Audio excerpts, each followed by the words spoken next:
नमस्कार, मैं हूं आपके साथ सोनल। आप देख रहे हैं द बेधड़क शो। आज शो में हम बात करेंगे दो मुख्य खबरों पर, जिससे पहली खबर पेपर लीक से जुड़ी है। मुद्दा या समाधान, ये बड़ा सवाल। इस बीच के अंतर समझेंगे और जानेंगे कि भजनलाल सरकार ने क्या कुछ एक्शन लिया है।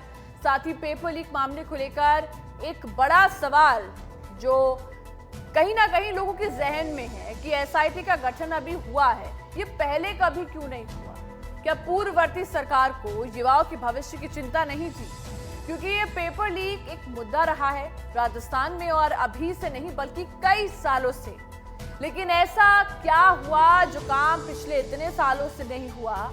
यानी जो एक्शन लिया जाना चाहिए था वो अब लिया गया है। और समझिए कि केवल परीक्षा व्यवस्था में खामी नहीं है, बल्कि लाखों युवाओं के सपनों को चकनाचूर करने वाला एक बड़ा मुद्दा है। और सिर्फ राजस्थान ही नहीं बल्कि पूरे देश में ये बड़ी समस्या है। इस पर आज हम चर्चा करेंगे। वहीं दूसरी मुख्य खबर, लोकसभा चुनाव की आचार संहिता लागू होने के पहले राजस्थान की भजन कैबिनेट की मीटिंग ये खास रही। इसमें पेट्रोल डीजल में वैट कम करने, महंगाई भत्ते में बढ़ोतरी के साथ पेपर लीक को लेकर कई बड़े फैसले हुए हैं। इन बिंदुओं पर हम चर्चा करेंगे। तो चलिए शुरुआत करते हैं पहली खबर के साथ।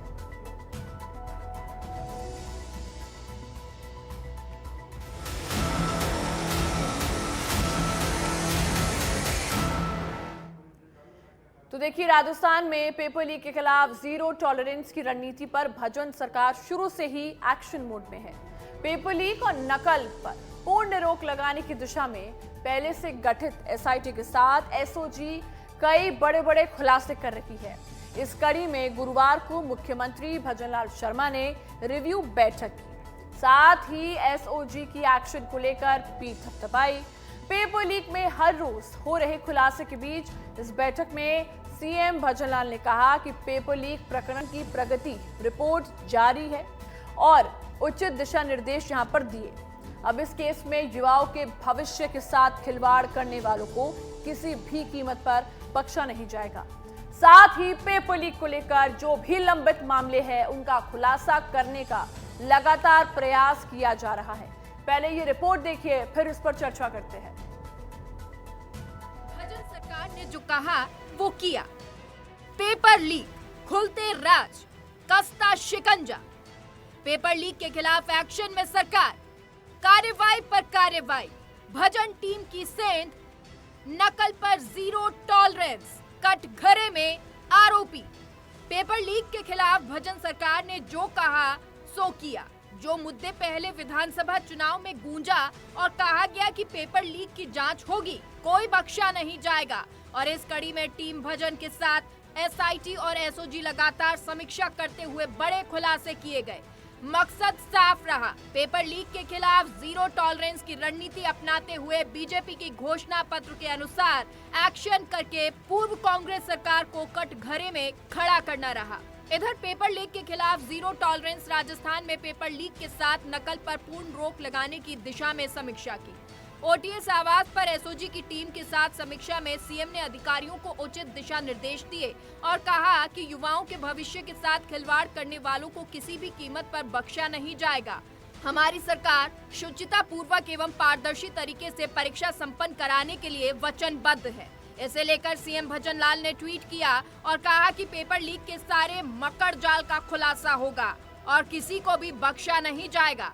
इस दौरान सीएम ने अब तक हुई कार्रवाई पर एसओजी की पीठ थपथपाई। सीएम भजनलाल शर्मा ने DGP UR Sahu, SOG ADG VK Singh सहित एसओजी के अधिकारियों के साथ मंत्रणा की। इस दौरान एसओजी एडीजी वीके सिंह ने पेपर लीक में राजनीतिक इन्वॉल्वमेंट पर कहा कि अगर जो भी इस केस में शामिल होगा तो उसे जेल जाना होगा। वीके सिंह ने पेपर लीक के तार हरियाणा की गैंग से जुड़े होने की संभावना जताई है। साथ ही कहा कि नई सरकार में अच्छी कार्रवाई हुई है।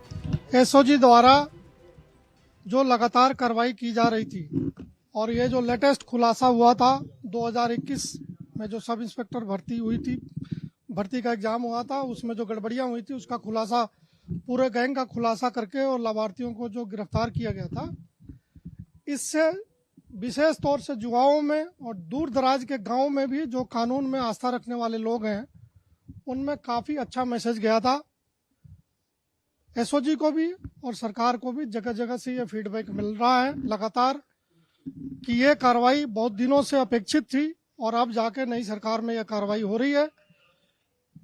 माननीय मुख्यमंत्री जी जब अभी हाल ही में बीमार हुए थे उसी दौरान मेरे पास फ़ोन आया था कि टीम की कार्रवाई बहुत ज़बरदस्त है और मैं पूरे टीम से मिलना चाहता हूं, क्योंकि वो समय समय पे मुझे बुला के जो इन परीक्षाओं के बारे में जो मार्गदर्शन करना था, जो इनकरेजमेंट करना था, जो संदेश देना था, वो लगातार देते रहे थे।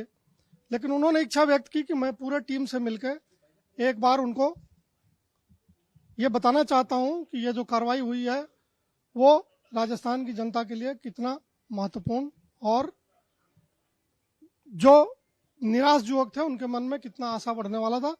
उसी के तहत आज उनके यहाँ से संदेश आया था और पूरी एसओजी की टीम जो इस कार्य में लगी हुई है उनको उन्होंने बुलाया, उनका हौसला अफजाई किया है, हमारी समस्याओं से रूबरू हुए हैं और उन्होंने आश्वासन दिया है कि जो जो एसओजी को चाहिए अच्छा कार्रवाई करने के लिए वो सारे साधन संसाधन मुहैया कराए जाएंगे। इससे पहले एसआई भर्ती परीक्षा में हुई धांधली में अरेस्ट आरोपी जगदीश से हो रही पूछताछ में बड़े खुलासे हो रहे हैं। कहा जा रहा है कि जगदीश ने 10 लाख देकर ही एसआई एग्जाम पास किया। इस दौरान 2014 में उसे 23वीं रैंक मिली। इस दौरान ये परीक्षा कुल 572 पदों में से 370 पदों के लिए हुई थी। भजन लाल सरकार ने पेपर लीक मामले में जगदीश को भरतपुर एसपी ऑफिस से गिरफ्तार किया था। 2014 की इस परीक्षा में हुई धांधली में एसओजी कई चौंकाने वाले खुलासे करने में लगी है। इस खुलासे में एसआई भर्ती परीक्षा 2021 में भगवती देवी और इंदु बाला के स्थान पर परीक्षा में डमी बैठी लेक्चरर वर्षा के प्रवेश पत्र पर किए गए हस्ताक्षर दोनों बहनों के हस्ताक्षरों से मेल नहीं खाए। जांच के लिए एफएसएल की 3 सदस्यों की टीम ने बुधवार को इंदु बाला और भगवती के 32 हस्ताक्षर करवाए। इन हस्ताक्षरों का परीक्षा प्रवेश पत्र पे किए गए वर्षा के हस्ताक्षरों से मिलान किया गया। वर्षा अभी फरार चल रही है, जिसकी एसओजी को तलाश है।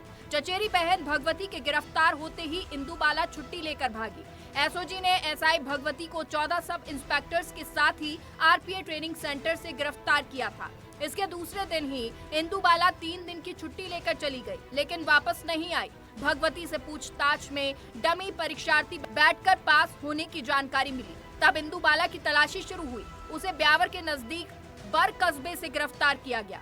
एसआई भर्ती से पहले 2015 में कांस्टेबल भर्ती परीक्षा हुई। इसमें जानकारी है कि इंदु बाला और भगवती 2015 बैच की कांस्टेबल हैं और जालौन में नियुक्त हैं। उनसे हुई प्रारंभिक पूछताछ में कांस्टेबल भर्ती परीक्षा 2015 में भी धांधली होना सामने आया। इंदु बाला खुद पेपर लीक गैंग से जुड़ी थी। उसने भी नेटवर्क खड़ा किया था। इंदु बाला किस नेटवर्क से जुड़ी थी, इस बारे में एसओजी जानकारी जुटा रही है। पेपर लीक मामले में कई सरकारी अधिकारी और कर्मचारी एसओजी की रडार पर हैं। ऐसे में संबंधित आरोपियों की जानकारी भी सीएम भजन लाल शर्मा को सौंपी गई। ये भी बताया गया कि एसओजी की ओर से चिन्हित कई आरोपी अधिकारी कर्मचारी फरार हैं। बहरहाल एडीजी वीके सिंह की माने तो जेईएन भर्ती परीक्षा में गिरफ्तार राजेंद्र यादव, हर्षवर्धन मीणा, शिवरतन मोट और राजेंद्र उर्फ राजू को एसओजी ने अब पेपर लीक में गिरफ्तार किया और आरोपी रिमांड पर भेजे गए। ब्यूरो रिपोर्ट, सच बेधड़क।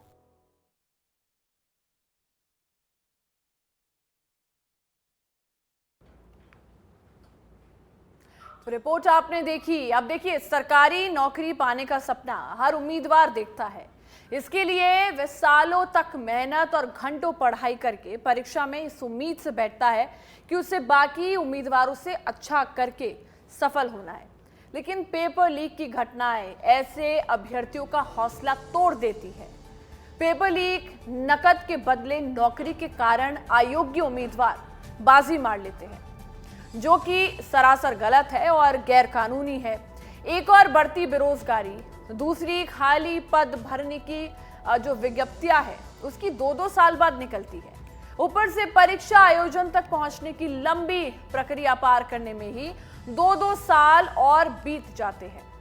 अब देखिए, लगातार परिश्रम कर तैयारी करने वाले युवा जैसे तैसे सफर तय करते हैं, परीक्षा देने पहुंचते हैं, लेकिन पेपर लीक माफिया का शिकार हो जाते हैं। कई बार तो परीक्षा केंद्र से बाहर निकलकर मालूम पड़ता है कि किसी दूसरे केंद्र पर जो पर्चा है वो लीक हो गया। अब बेचारे जिनकी मेहनत और माँ बाप की जो मेहनती कमाई का बंटाधार हो जाता है और उनकी उम्मीदों का पहाड़ कैसे टूटता है वो वही जानते हैं। पेपर लीक समस्या मात्र नौकरी में भर्तियों की परीक्षा तक ही सीमित नहीं है। 10वीं 12वीं की CBSE मेडिकल और इंजीनियरिंग की परीक्षा को भी इसने डस लिया है। अब देखिए, संसदीय समिति की रिपोर्ट के अनुरूप ही जो सामाजिक कार्यकर्ताओं और विचार कहीं ना कहीं जो लोग विचारधाराओं है, जिनकी अलग अलग विचारधारा, उनका मानना है कि सभी परीक्षाओं में पेपर लीक के पीछे जो मुख्य कारण है वो अलग होते हैं। लेकिन सरकारी नौकरियों में सुरक्षा ज्यादा है लेकिन संख्या बहुत ही कम है और इसीलिए सरकारी नौकरी पाने और दिलाने के नाम पर होता है पेपर लीक। इसमें कमाई बहुत ज्यादा है क्योंकि छोटी से छोटी नौकरी का पेपर लीक होने के बाद 20 से 25 लाख प्रति छात्र के हिसाब से बिक जाता है। करोड़ों अरबों का ये काला कारोबार हमारे जो बच्चे हैं उनका सबसे बड़ा दुश्मन है, आज के युवा का सबसे बड़ा दुश्मन है। अब राजस्थान, उत्तराखंड प्रदेश, कई ऐसे दर्जनों राज्य हैं जहां पर हर साल पेपर लीक होता है। अब आपको ये भी बता दें कि पेपर लीक को लेकर लोकसभा में बिल जो है वो पेश किया गया। पेपर लीक मामले को गंभीरता से लेते हुए प्रवेश परीक्षाओं में नकल और पेपर लीक रोकने के लिए लोकसभा में एक नया बिल पेश किया गया। इस कानून का उद्देश्य है पेपर में नकल को कम किया जा सके। अगर कोई इस मामले में दोषी पाया गया तो उसे 3 से 5 लाख का जुर्माना और 1 से 10 साल तक की सजा का प्रावधान है। अब लोक परीक्षा विधेयक 2024 को संसद में ये पेश किया गया। केंद्रीय मंत्रिमंडल ने हाल ही में इस विधेयक को मंजूरी दी थी। प्रस्तावित विधेयक में विद्यार्थियों को निशाना नहीं बनाया जाएगा, बल्कि इसमें संगठित अपराध, माफिया और साठ-गांठ में शामिल कहीं ना कहीं पाए गए लोगों के खिलाफ कार्यवाही का प्रावधान है। अब देखिए, ये भी जानना जरूरी है कि कहां से होते हैं ये पेपर लीक, जड़ क्या है इसकी। सबसे ज्यादा देखिए खतरा प्रिंटिंग प्रेस में रहता है क्योंकि यहाँ सबसे ज्यादा लोगों के संपर्क में पेपर आता है और फिर पेपर लीक होता है। फिर बैंक लॉकर, क्योंकि यहाँ भी थर्ड पार्टी इन्वॉल्वमेंट होता है। तीसरा, परीक्षा करवाने वाले कमीशन के स्ट्रॉन्ग रूम, यानी कि जो परीक्षा कराते हैं उनका जो कमीशन होता है वो सबसे ज्यादा स्ट्रॉन्ग रहता है। साथ ही परीक्षा सेंटर, जहां लोग परीक्षा देने जाते हैं, उस सेंटर पे सबसे ज्यादा पेपर लीक के मामले आते हैं क्योंकि पहले ही पर्चा वहां पर बिक चुका होता है। फिर पांचवा, परीक्षा कंट्रोलर, जिसके हाथ में परीक्षा में क्या कुछ हो रहा है सब मैनेज वही करते हैं। अब देखिए, किन लोगों की भूमिका होती है संदिग्ध, ये भी जानना जरूरी है। कई राज्यों में पेपर लीक केस की जांच के दौरान हमने कहीं ना कहीं कुछ ऐसी सर्वे भी हुआ है जहां पर आइडेंटिफाइड किया गया है जिनकी भूमिका पेपर लीक में संदिग्ध पाई गई है, जो दोषी साबित हुए हैं। पहला, जहां पेपर छपता है उस प्रिंटिंग प्रेस के कर्मचारी। साथ ही दूसरा, अपने कोचिंग सेंटर का रिजल्ट सुधार कर बिजनेस चमकाने वाले आधुनिक ट्यूशन सेंटर्स। जी हाँ, जहां आपके बच्चे ट्यूशन पढ़ने जाते हैं वहां पे ऑलरेडी सेटिंग हो चुकी होती है कि पेपर यहां पर दिया जाएगा। तीसरा, छात्रों के संपर्क में रहने वाले एजुकेशन कंसल्टेंट ये पेपर लीक के ग्राहक खोजते हैं। चौथा, एडमिशन एजेंट, ये भी पेपर लीक होने के बाद कमीशन पर ग्राहक खोजने का काम करते हैं। पांचवा, एक छात्र से एक पेपर लीक के लिए 50 लाख तक कमाने वाला पेपर लीक माफिया। और छठा, करोड़ों में काली कमाई का लालच करने वाले आयोग के कर्मचारी। साथ ही सातवां, बिना योग्यता और मेहनत नौकरी पाने की इच्छा रखने वाले छात्र जो एग्जाम देते हैं। अब आपको बता दें कि कोचिंग संस्थान के मालिक पेपर खरीदकर अपने यहाँ के बच्चों को बेचते हैं। बिहार, उत्तराखंड और राजस्थान से पेपर लीक को कहीं ना कहीं जो बेचने के आरोप में कई कोचिंग मालिक गिरफ्तार हो चुके हैं। और हाल ही में राजस्थान में एसआई भर्ती मामले में जो पेपर लीक हुए थे उसमें भी 14 कोचिंग मालिक जांच एजेंसी की रडार में थे। अब देखिए, इस मामले को जितना जाने ये मामला उतना पुराना है और उतना ही गहरा है। लेकिन अगर अब बात यहाँ बदलाव या कहे समाधान की करें तो मुख्यमंत्री भजनलाल शर्मा ने गुरुवार यानी आज पेपर लीक को लेकर गठित एसआईटी टीम की बैठक ली और सीएमआर में हुई इस सब अहम बैठक में एसआईटी की ओर से अब तक की कार्यवाही, जांच, गिरफ्तारियों को लेकर सीएम भजनलाल शर्मा को फीडबैक दिया गया है। देखिए, अब तक हुई पूरी कार्यवाही का ब्यौरा सीएम को जो है वो सौंपा गया है। इधर इस बैठक को लेकर एसओजी के एडीजी वीके सिंह ने क्या कहा, पहले आपको वो सुना देते हैं।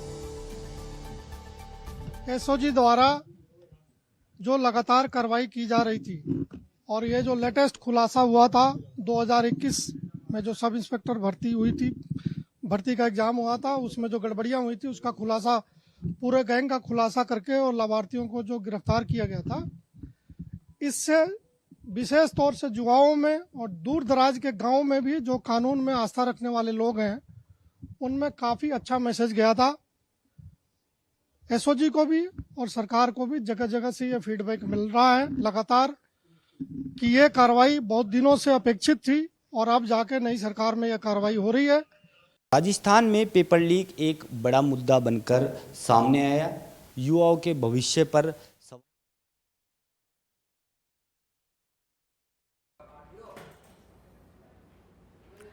अब देखिए, आपने सुना क्या कुछ उन्होंने कहा। आपको बता दें कि प्रदेश में सरकार बनने के साथ ही सीएम भजनलाल शर्मा ने पेपर लीक की जांच के लिए एसआईटी का गठन किया था। तब से हर एक नजर इस मामले पर रखी जा रही है।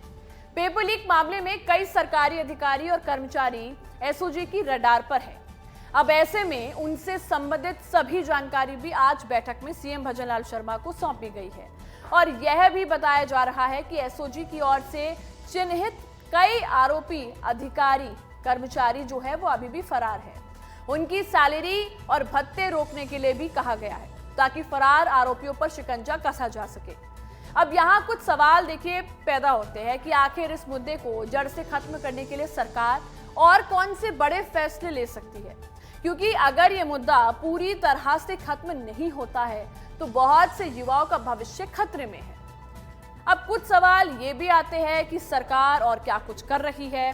तो देखिए, हमारे संवाददाता कुणाल भटनागर ने बात की आलोक राज जो अध्यक्ष कर्मचारी है चयन बोर्ड से, और उन्होंने क्या कुछ कहा है आप उन्हीं की जुबानी सुनिए और तमाम सवालों के जवाब आपको इस इंटरव्यू में मिलेंगे। राजस्थान में पेपर लीक एक बड़ा मुद्दा बनकर सामने आया। युवाओं के भविष्य पर सवाल खड़े हुए और कहीं ना कहीं एक जो पूरा माफिया है, पूरा गैंग है, पिछले दिनों जो एसओजी ने कार्रवाई की उसका जो है पूरा खुलासा होता हुआ नज़र आ रहा है। लेकिन बड़ा सवाल है कि आखिर ये पेपर लीक कैसे होता है। और राजस्थान में क्योंकि जैसे ही सरकार बदली उसके बाद 8 प्रतियोगी परीक्षाओं का आयोजन करवाया गया, 8 पेपर, तो उसमें जो है कोई भी पेपर लीक की घटना सामने नहीं आई। और पिछली बार अगर हम देखें 5 साल में तो पेपर लीक लगातार होते रहे। तो आखिर क्या पेपर लीक के पीछे का पूरा खेल है, कैसे होता है, और सरकार बदलते ही जो 8 पेपर हुए प्रतियोगी परीक्षाओं के, उनके पेपर क्यों लीक नहीं हुए, क्या व्यवस्थाएं की गई। तो इस बारे में हमारे साथ बात करने के लिए मौजूद हैं कर्मचारी चयन बोर्ड के अध्यक्ष आलोक राज जी। सर, लगातार पेपर लीक के मामले सामने आते रहे हैं, तो पेपर लीक कैसे होता है, ये सरगना किन लोगों से संपर्क करने का प्रयास करता है? तो जय हिंद, नमस्कार। मैं बताना चाहूँगा कि पेपर लीक पेपर बनाने की, एग्ज़ाम कराने की बहुत लंबी प्रक्रिया होती है, जिसके अंदर कि सबसे पहले तो पेपर को सेट करवाया जाता है, उसके बाद उसका प्रिंटिंग होती है, फिर वो प्रिंट होकर प्रिंटिंग प्रेस से उसको ट्रेजरी में लाया जाता है, उसके बाद में फिर ट्रेजरी से वो एग्ज़ामिनेशन सेंटर्स में जाता है, एग्ज़ामिनेशन सेंटर से फिर वो अलग अलग कक्ष में जाता है जहाँ पर कि एग्ज़ामिनेशन होते हैं, और फिर उसके बाद हर एक अभ्यर्थी के हाथ में जाता है। और इतनी लंबी प्रक्रिया है कि इसमें जो सरगना होते हैं, जो ये माफिया होते हैं, वो कोशिश करते हैं कहीं भी कहीं को कमज़ोरी कड़ी मिले और उसको वो कड़ी को उसके ऊपर फ़ायदा उठा लें। तो वो उनकी कोशिश होती है कि चाहे वो एग्ज़ाम सेट करने वाली एजेंसी हो या जो फैकल्टी हो या जो सेट करने वाले जो एक्सपर्ट्स होते हैं उनको कांटेक्ट करने की कोशिश करते हैं, या जहाँ पर वो प्रिंट होता है यदि पता पड़ जाता है वो कोशिश करते हैं कि वो प्रिंटर तक पहुँच जाएं। और मान लो वहाँ नहीं हो पाता है तो फिर कोशिश करते हैं वो ट्रेजरी के आसपास मंडराते हैं या कोशिश करते हैं वहाँ से कुछ हमको सुराग मिल जाए। और उसके बाद नहीं हो पाता तो फिर ट्रेजरी से पेपर चलता है सुबह के टाइम पर एग्जामिनेशन सेंटर तक, फिर कोशिश करते हैं कैसे कैसे वो जो पेपर के बॉक्स हैं वहाँ पहुँच जाएँ। और फिर जहाँ सेंटर होता है वहाँ पर कोशिश करते हैं कि जब बॉक्स पहुँच जाता है तो वहाँ से पेपर निकाल कर उसकी फ़ोटो खींचकर उसके कुछ पॉइंट्स नोट करके, क्वेश्चंस नोट करके उसको फैला दें या शेयर कर दें। तो ऐसे कई जगह होते हैं, कई से कड़ियाँ होती हैं जिसके वो कोशिश करते हैं एक्सप्लॉइट करने की और पेपर को लीक करने की। जहाँ तक हमारे प्रयासों का सवाल है, चूँकि मुझे इस बात का कुछ अंदाज़ा था कि ऐसा हो सकता है, तो हमने कुछ ऐसे स्टेप्स उठाए जो कि बहुत ही अच्छे साबित हुए। सभी स्टेप्स के बारे में नहीं बताना चाहूँगा, लेकिन हमारी कोशिश रही कि सीक्रेसी को टॉप प्रायोरिटी मान के सारी कार्रवाई की जाए और पेपर सेटिंग बहुत सीक्रेट जगह पर और अलग एजेंसी से कराई जाए, अलग फर्म से कराई जाए, प्रिंटिंग अलग फर्म से कराई जाए, बेस्ट फर्म इन दी कंट्री से कराई जाए।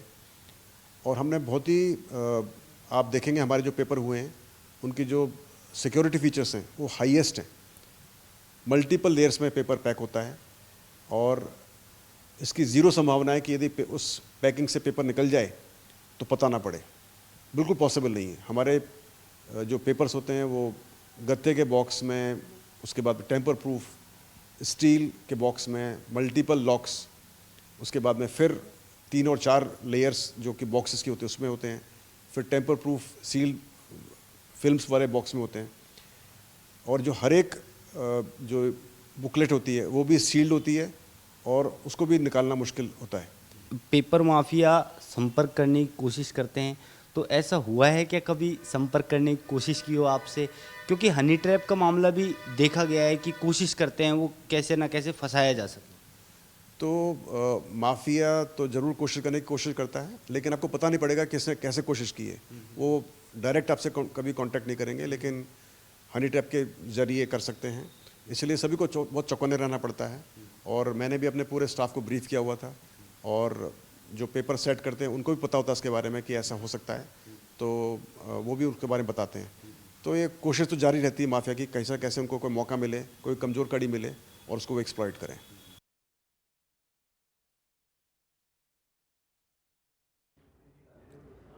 तो देखिए, आपने सुना क्या कुछ उन्होंने कहा तमाम पेपर लीक मामले को लेकर, कैसे ये पेपर लीक मामला होता है, हनी ट्रैप के जरिए कैसे लोगों को फंसाया जाता है और फिर पर्चा जो है वो न जाने कितने लाखों में बिकता है।